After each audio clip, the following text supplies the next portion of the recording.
Hello, today we'll go over the lesson The Two Gentlemen of Verona by A.J. Cronin, which is included in the first year PU textbook of Karnataka State.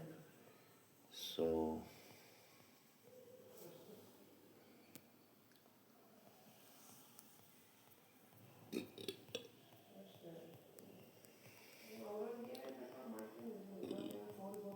we'll scroll down to the lesson.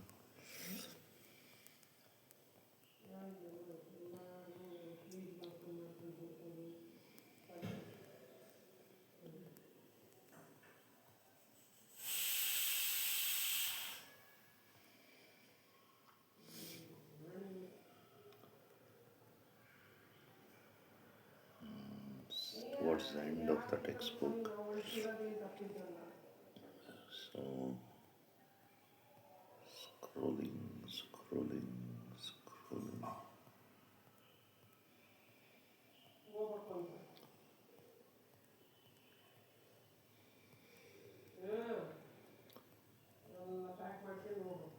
So, here we are at the lesson Two Gentlemen of Verona by the famous writer A.J. Cronin. Two Gentlemen of Verona is actually the title of a play by Shakespeare, William Shakespeare. So here, Verona is a city in Italy, and the word gentleman actually means one who is gentle, who is kind.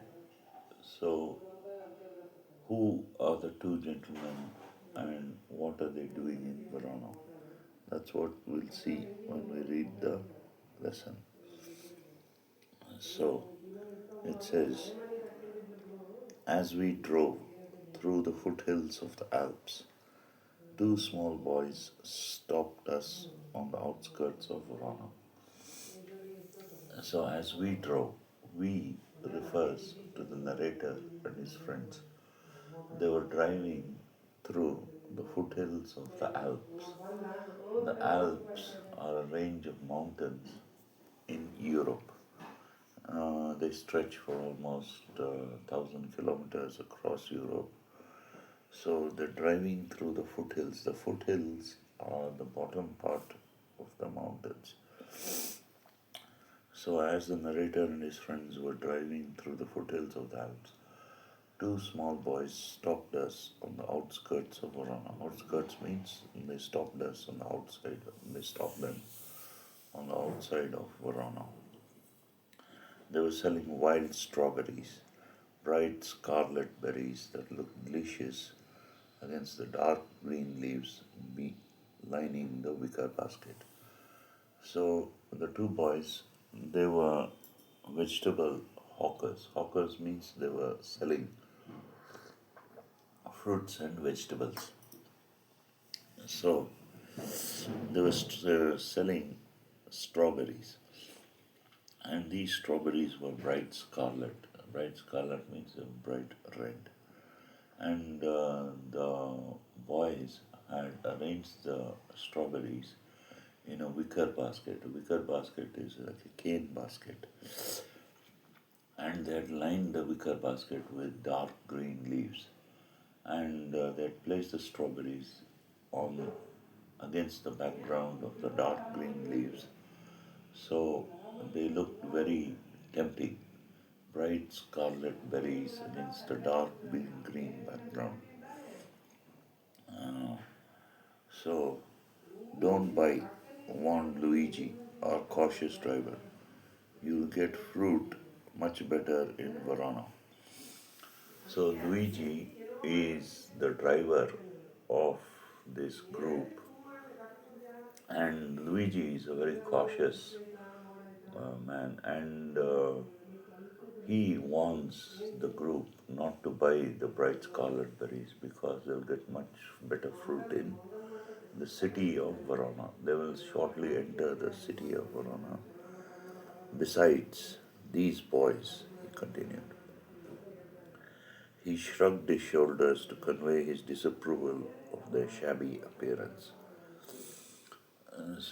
Luigi takes a look at the boys. The boys have a shabby appearance. So the driver, that is Luigi, he shrugs to convey his disapproval. Shrug means you lift your shoulders in to signify indifference. You lift your shoulders and you lower them. So Luigi shrugged his shoulders to convey his disapproval of the boy's shabby appearance. Shabby means untidy. One boy had on a worn jersey and cut off khaki pants. The other a shortened army tunic gathered in loose folds about his skinny frame. So one boy had on a worn jersey. A jersey is a sweater. So the sweater was worn out. It had been worn many times by the boy, so it had become threadbare. The threads could be seen and there were holes. So one of the boys had a worn jersey and cut off khaki pants. So the pants, which were khaki in color, uh, belonged to an adult maybe, and the boy had cut the pants. So he was wearing cut off khaki pants and a worn jersey. And the other boy had on a shortened army tunic gathered in loose folds about his skinny frame. So the other boy had on um, shortened army tunic. A tunic is a jacket worn by a soldier. An army tunic is a jacket worn by a soldier. So the boy had reduced the length of the arms, he had reduced the length of the tunic. So he had shortened it, and this tunic was nevertheless too big for him, so it gathered in loose folds about his skinny frame. Skinny means thin. The boy is very thin. Yet, gazing at the two little figures with their brown skins, tangled hair, and dark, earnest eyes, we felt ourselves strangely attracted. So, yet, as the narrator and his friends gazed, as they looked at the two little boys, two little figures with their brown skins, so the skins of the boy were brown. They had been sunburnt because they were spending their time outside in the open, and they had brown skins and they had tangled hair. Tangled means the hair had been uncombed, and they had dark, earnest eyes. They had dark, serious eyes. So this appearance of the boys, the look in their eyes, the serious look in their eyes, strangely attracts the narrator and his group.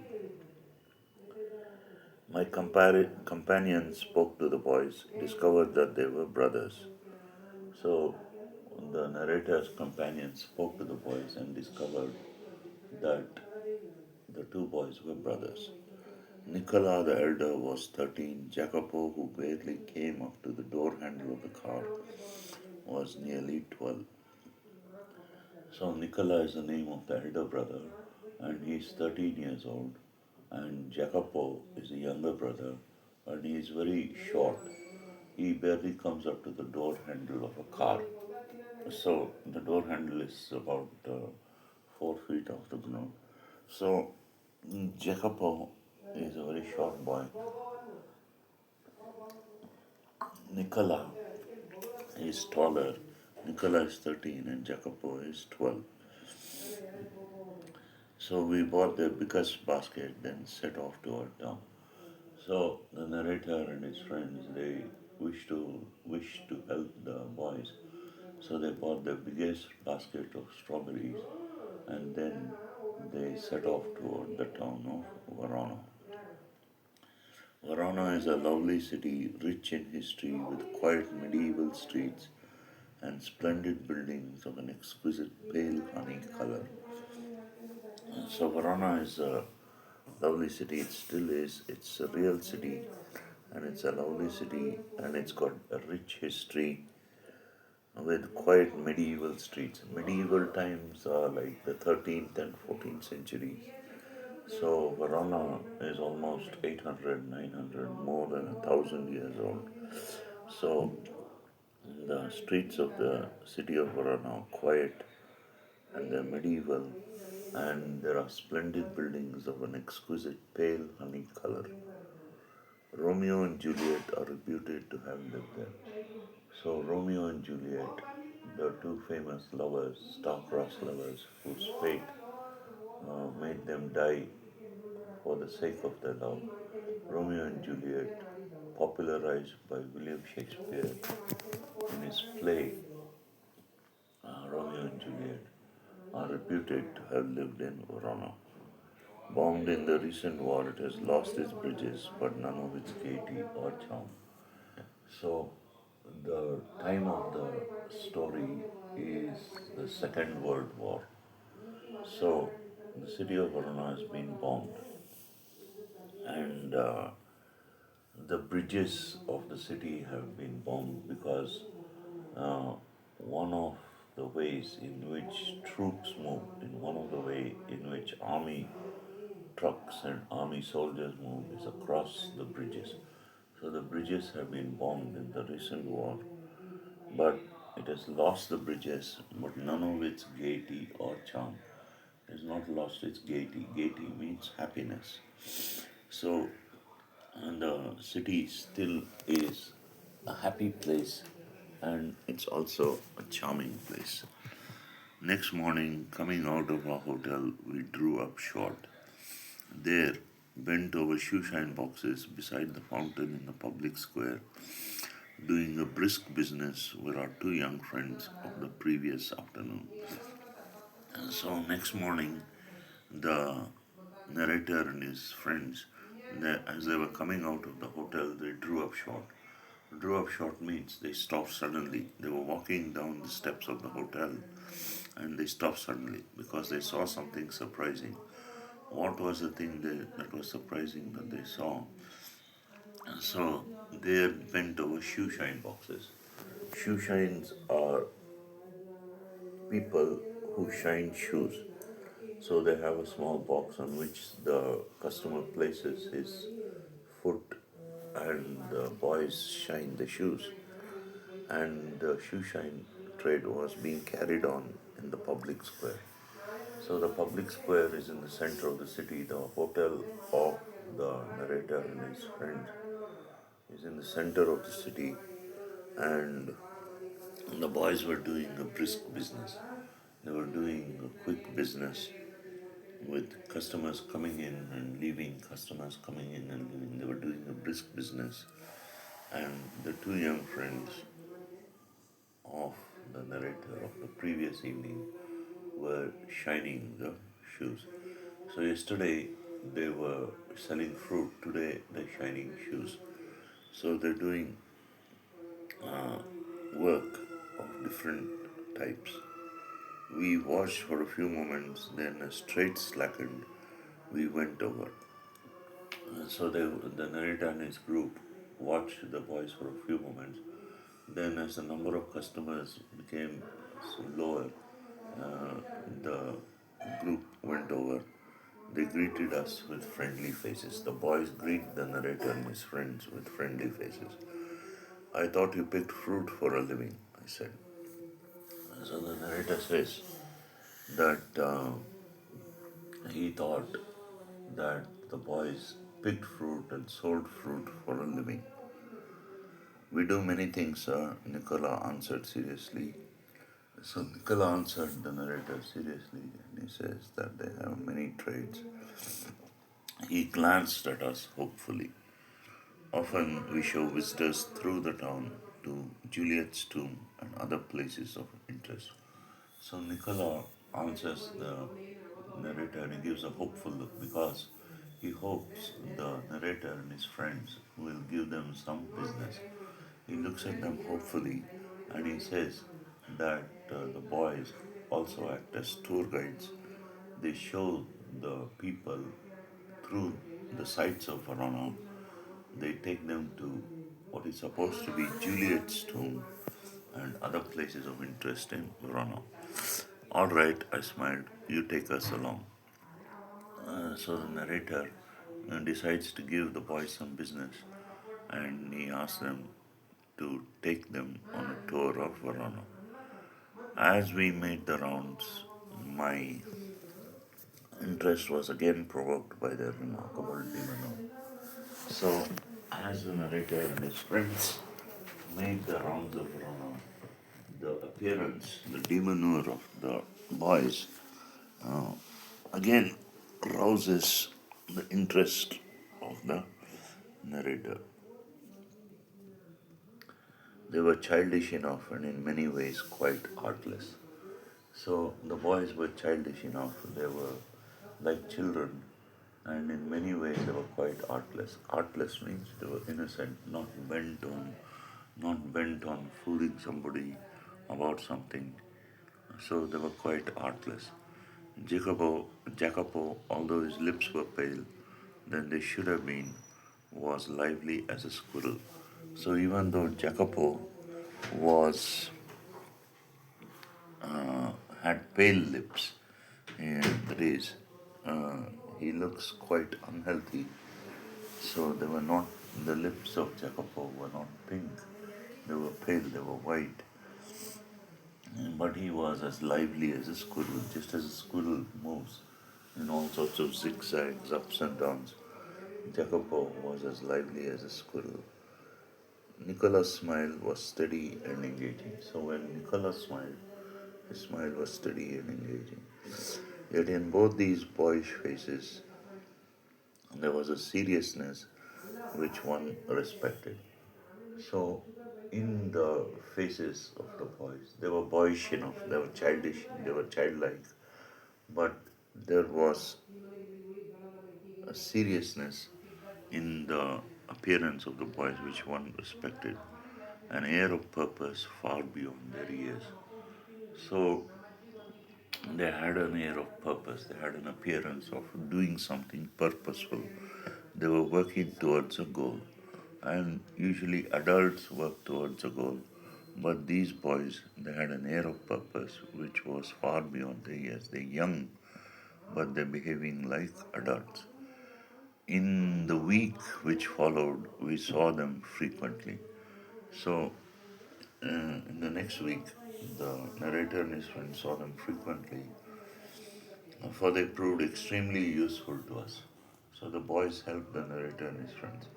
If we wanted a pack of American cigarettes, or seats for the opera, or the name of a good restaurant that could provide good ravioli, Nicola and Jacopo could be relied upon to satisfy our needs with their usual cheerful competence. So, if the narrator and his friends wanted a pack of American cigarettes, they're in Italy, but if they wanted American cigarettes in Italy, in Verona, or if they wanted seats for the opera, or if they wanted to watch the musical shows called the opera, or the name of a good restaurant that could provide good ravioli. So, if they wanted the name of a restaurant that would provide ravioli, ravioli is the national dish of Italy. Niccolo and Jacopo could be relied upon to meet all the needs of the narrator with their usual cheerful competence. So they were cheerfully competent when they did all this work. What struck one was their unremitting willingness to work. So what struck one, what struck the observer of the boys was their never-ending willingness to work, unremitting willingness to work. During the sharp, during those summer days, under the hot sun and in the long wing evenings when the air blew chill from the mountains, they shined shoes, sold fruit, hawked newspapers, and conducted tourists round the town, ran errands, exploited every avenue which the troubled economy of the town left open to them. So the boys did all sorts of work.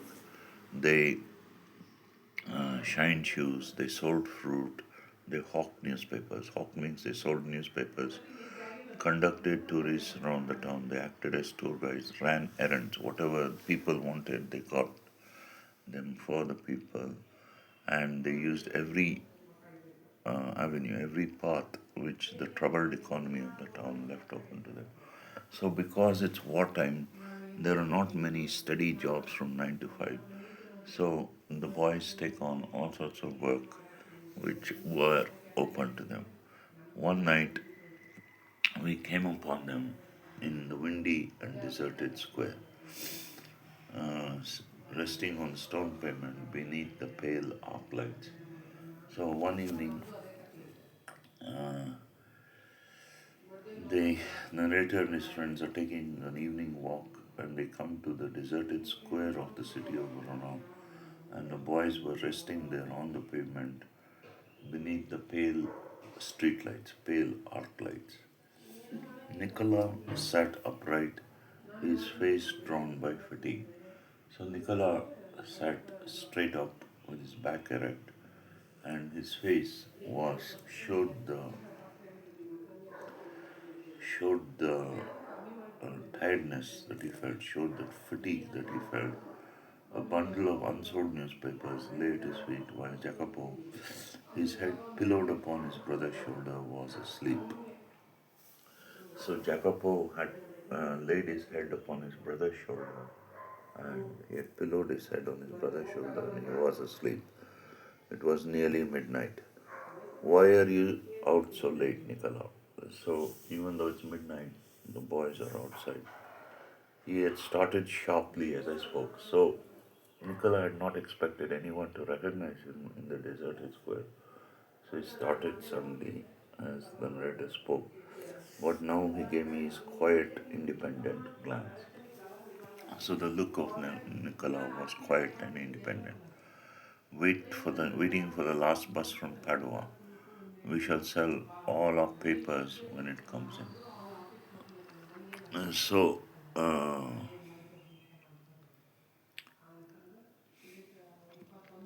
Nicola tells the narrator that they're waiting for the last bus from Padua. Padua is a neighboring city, and they would sell all their papers when the bus came in. Must you keep at it so long, so hard? You both look rather tired. So, must you work so hard? You both look rather tired, says the narrator. We are not complaining, sir, says Nicola. His tone, while perfectly polite, discouraged further inquiry. So the tone of Nicola was perfectly polite, but it discouraged further questions. But next morning, when I went over to the fountain to have my shoe shined, I said, Nicola, the way you and Jacopo work, you must earn quite a bit. You spend nothing on clothes, you eat little enough. When I see you having a meal, it's usually black bread and figs. Tell me, what do you do with your money? So the narrator becomes curious about what Nicola and Jacopo are doing, and he asks Nicola the way they work continuously throughout the day, almost throughout the night. Uh, the way they work, they must earn quite a bit. But they spend nothing on clothes. They always wear the same worn out of clothes. Whenever the narrator has seen them, they eat little enough. Whenever the narrator sees them having a meal, it could be black bread. Black bread is bread which has been kept on the shelf for a long time and become black with mold, and figs. Figs are types of fruits. Tell me, what do you do with your money? So you must have quite a bit. What do you do with your money? He colored deeply under his sunburn, then grew pale. So Nicola becomes embarrassed because he's been asked about the amount of money he earns, and it's not politic to speak about money. So he colors deeply under his sunburn, then he grew pale. His gaze fell to the ground. So in his embarrassment, he looks at the ground. You must be saving up quite a bit. You must be saving up to emigrate to America, I suggested.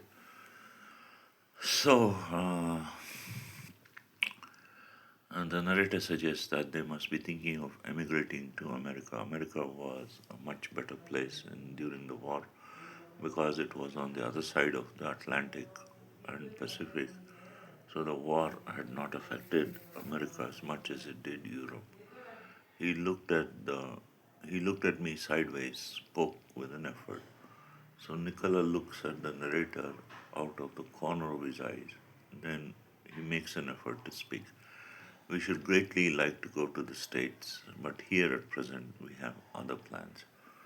So Nicola says that they would really like to go to the United States, but here, there in Verona, and then they had other plans. What plans? He smiled uncomfortably. Narita asks, "What plans do you have?" And Nicola doesn't want to reveal what he's doing. So he smiles uncomfortably with that remote air which never failed to baffle me. So Nicola is keeping his plans to himself. So he appears remote, he appears distant to the narrator, and the narrator can't understand why Nicholas being so distant, why he's hesitant to speak out again about his plans. So the narrator is baffled, he's perplexed, or he is puzzled. Just plans, sir, he answered in a low voice. Well, I said, we're leaving on Monday. Is there anything I can do for you before we go? So narrator says that he and his friends were leaving Verona next Monday, and he asks if they can do anything for the boys before they went. Nicola shook his head, but suddenly Jacopo's nostrils quivered like a puppy's, and he piped up eagerly. So Nicola shook his head. Nicola said they didn't want anything, any favors to be shown to them. But Jacopo, who had been listening, his nostrils quivered excitedly like a puppy's, and he piped up. He spoke in his high, shrill voice. He piped up eagerly. Sir, he burst out, every Sunday we make a visit to the country, to Poleta, 30 kilometers from here. Usually we hire bicycles, but tomorrow, since you're so kind, you might send us in your car. So Jacopo says that they go to a place called Poleta, which is 30 kilometers from Verona.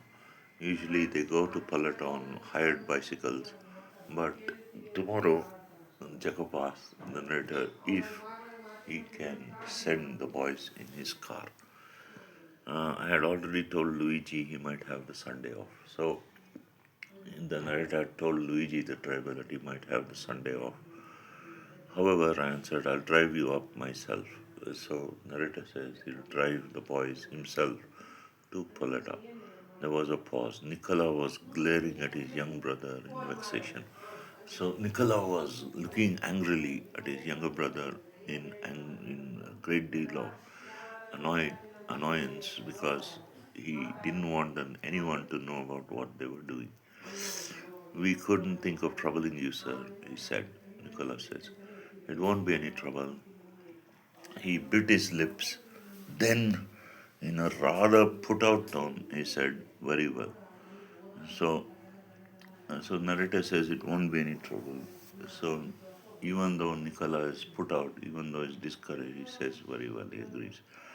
The following afternoon, we drove to the tiny, picturesque village set high upon the hillside and sheltering chestnut amidst sheltering chestnut groves with a few pines on upper slopes and a deep blue lake beneath. So the next afternoon they drove to the tiny picturesque village of Poleta. Picturesque means it looks as though it's like on a picture postcard. And this village is set high on the hillside, and there are chestnut trees, there are groves, there are groups of chestnut trees growing outside Poleta. And there were also a few pine trees growing on upper slopes of the hills uh, on which Poleta is set, and there was a deep blue lake beneath. I imagine that our destination would be some humble dwelling. So the narrator imagines that the destination of their destination would be some lowly dwelling, some hut or cottage. But directed by Giacomo Schiltrebel, we drew up at a large red roofed villa surrounded by a high stone wall. Directed by Giacomo Shrill, high pitched voice, shrill treble. Treble is a high pitch. Directed by Giacomo Shrill, high pitched voice. They stopped. They drew up outside a large red roofed villa surrounded by a high stone wall. I could scarcely believe my eyes. So the narrator can't believe that the boys want him to drive to a rich house like a villa. And before I could recover both my breath, both my two passengers had leaped rough, nimbly from the car. So before the narrator could recover from his surprise, the two passengers, Nicola and Jacopo, had leaped from the car. We shall not be long, sir. Perhaps you, perhaps only an hour. So Nicola and Jacopo say that there'll be an hour,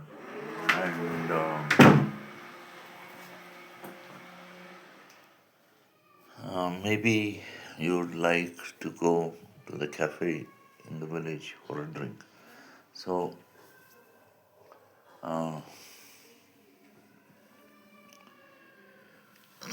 the boys suggest that the narrator go to the cafe in the village for a drink.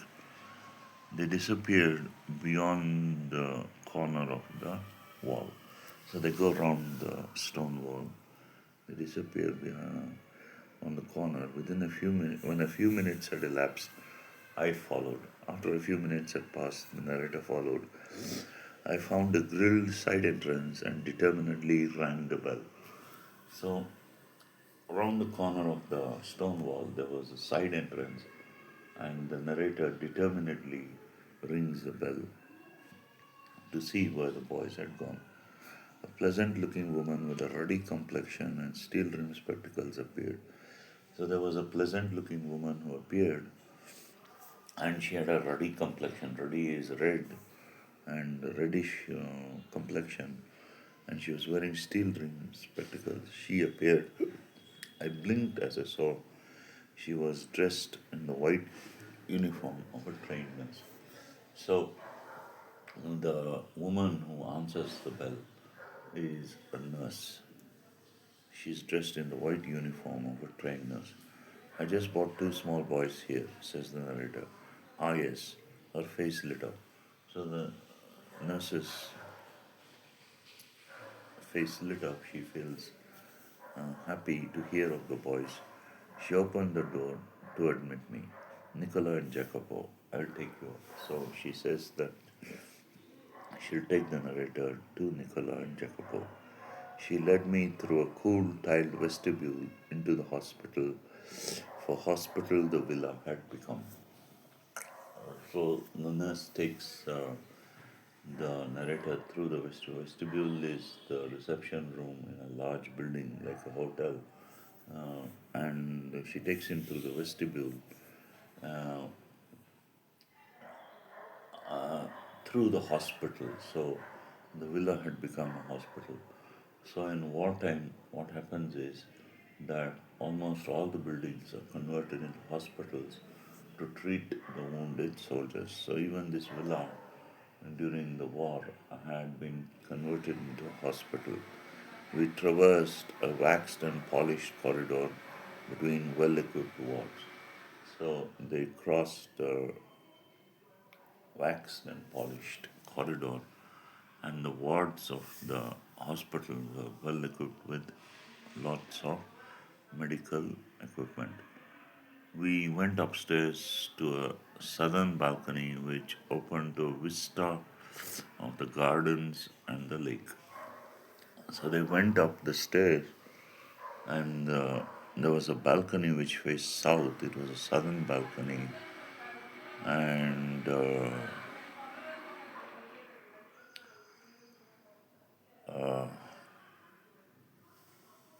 there was a vista, there was a view of the gardens and the lake. On the threshold of a little cubicle, the nurse paused. On the border threshold of a cubicle, uh, the nurse stopped, put her fingers to her lips, and with a smile bade me look through the glass partition. So on outside the little cubicle, the nurse stopped. She signaled the narrator to be silent by putting her fingers to her lips, and she smilingly told the narrator to look through the glass partition of the cubicle. The two boys were seated at the bedside of a girl of about 20 who, propped up on pillows, wearing a pretty lace jacket, was listening to their chatter, her eyes soft and tender. So the boys were talking to a girl. The girl was about 20.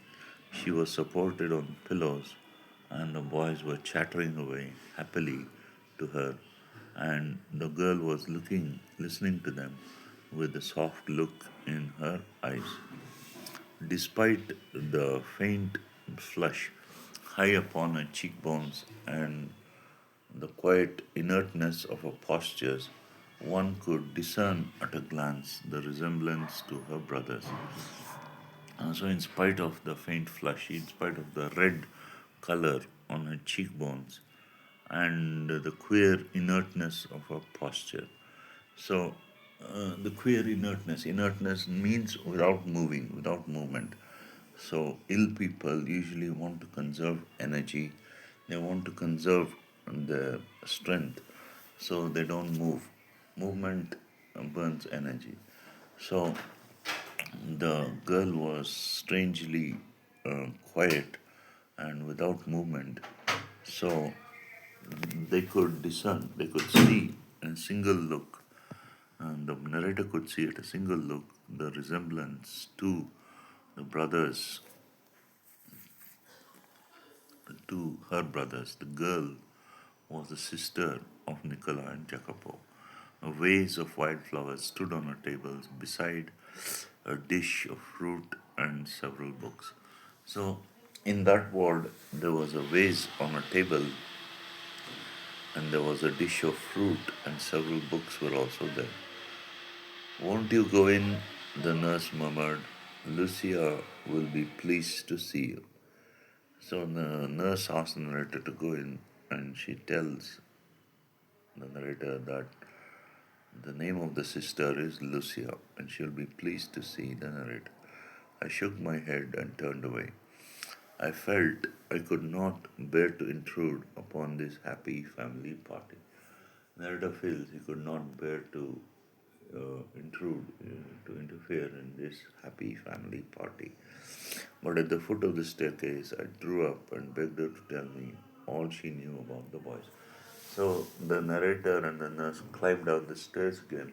At the foot of the staircase, at the bottom of the staircase, narrator asked the nurse to tell him all she knew about these boys. She was eager to do so. So the nurse was eager to tell the narrator all about the boys. They were, she explained, quite alone in the world, except for this sister Lucia. So the boys were orphans except for this sister Lucia. Their father, a widower, a well known singer at La Scala, had been killed in the early part of the war. So their father, who was a well known singer at an opera called La Scala, had been killed in the early part of the war, and the father was a widower. Widower is one who has lost his wife. So the children, that is Lucia, Nicola, and Jacopo, lose both their parents during the early part of the war. Short, um, Shortly after, a bomb had destroyed the home. So shortly after they lost their father, a bomb had fallen on their home and destroyed the home and thrown the three children into the streets. So the children were forced to live in the streets. And they had always known a comfortable and cultured life. So Lucia, Nicola, and Jacopo had always known for comfortable and cultured life. Lucia had herself been training as a singer. So Lucia had been training as a singer, and they had suffered horribly from near starvation and exposure to the cold Veronese winter. So the children had suffered horribly. They were nearly starved to death because they could not get any food, and they were also exposed to the cold Veronese winter. So they had suffered horribly on the street. For months, they had barely kept themselves alive in a short sort of shelter they built with their own hands amidst the rubble. So, amidst the broken parts of the house, the three children had built a makeshift shelter, and they had survived on they had barely survived in that sort of shelter they had built amidst the rubble of their home. Then the German Elite Guard established quarters in Verona and for 3 dreadful years ruled the city with ruthless severity. Then the Germans, the Nazis, came into Verona and for 3 dreadful years ruled the city with severity. They ruled the city with ruthless cruelty. The boys grew to hate those harsh, unwanted masters, and when the resistance movement began secretly to form, they were among the first to join. So the boys began to hate the harsh Germans, and when the resistance movement is a movement of the soldiers, of the people of a captured city, which they form groups to fight the enemy. So when the resistance movement began secretly to form, the boys were among the first to join the resistance movement. It was not a matter of playing war. So it's not a game they're playing, it's not a matter of playing war. Their extreme youth and insignificant size, added to their intimate knowledge of the neighboring hills, made them immensely valuable. So the boys had a knowledge of the neighboring hills, and they were very short, very small boys, and they're also very young boys. Their extreme youth and their insignificant size and their intimate knowledge of the neighboring hills made them extremely valuable. So they were used to carry messages to the forces of liberation, and more dangerous still, to ferret out information on the movements of the German troops. So the boys were used to deliver messages to the forces of liberations, the people who were trying to free Verona from the Germans. And they even had more dangerous task. They had even more dangerous task, which was to find out, uh, to spy on and find out the movements of the German troops. So if the forces of liberation and the resistance movement knew where the German troops were going, they could perhaps lay in ambush. So the boys had to find out information on the movements of the German troops. The good nurse broke off, her eyes moist, then with even deeper feeling she went on. So the nurse broke off her explanations. Her eyes were moist with tears because the boys and Lucia had been through such hardships. And then, with even deeper feeling, she went on. I need not tell you how they were, these infants. So, these infants, says the nurse, have been very, how they went through the darkness, through the mountain passes with letters in their shoes which might cause them to be shot. And when it was all over and we had peace at last, they came back to their beloved sister and they found her suffering from tuberculosis of the spine contracted during the miseries of war.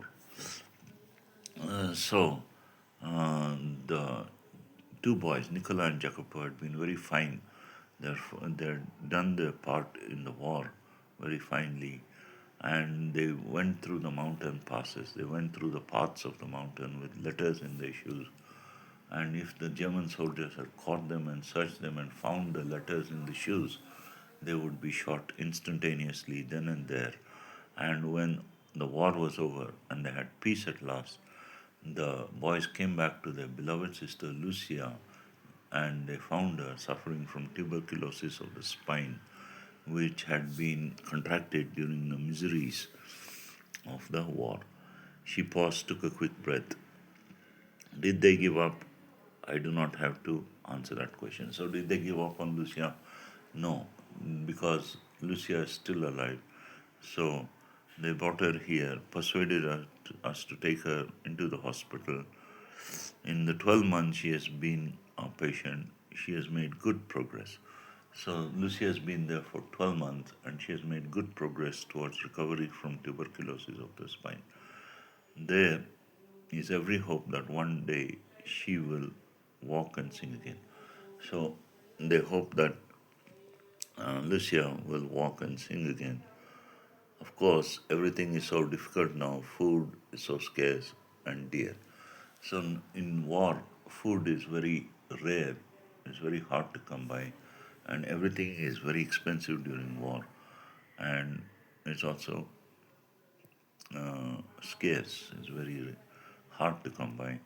We could not keep going unless we charged a fee. So, Lucia, for the care she's been receiving in the hospital, requires a fee to be paid for her care. But every week, Lucia's brothers have made their payment. So, Lucia's brothers have made the payment every week. She added simply, I don't know what they do, I do not ask. Work is scarce in Verona, but whatever it is, I know they do it well. So in Verona during the war, there was very little work to be done. But the nurse says whatever the boys did, she knew they did it very well because the payment has been made on time. Yes, I agreed, they couldn't do it better. So narrator says that he agrees and whatever work they did, they couldn't do it better. I waited outside until the boys rejoined me, then drove them back to the city. So the narrator drives them back to the city. They sat beside me, not speaking, in a mood of quiet contentment. So they sit there contentedly, happily, satisfied. For my part, I did not say a word. So narrator doesn't interrupt their thoughts by telling them, I know all about Lucy. It doesn't interrupt their quiet mood of quiet contentment. I knew they would prefer to feel that they had safely kept their secrets. Uh, Yet, this silent epic of youthful devotion had touched me deeply.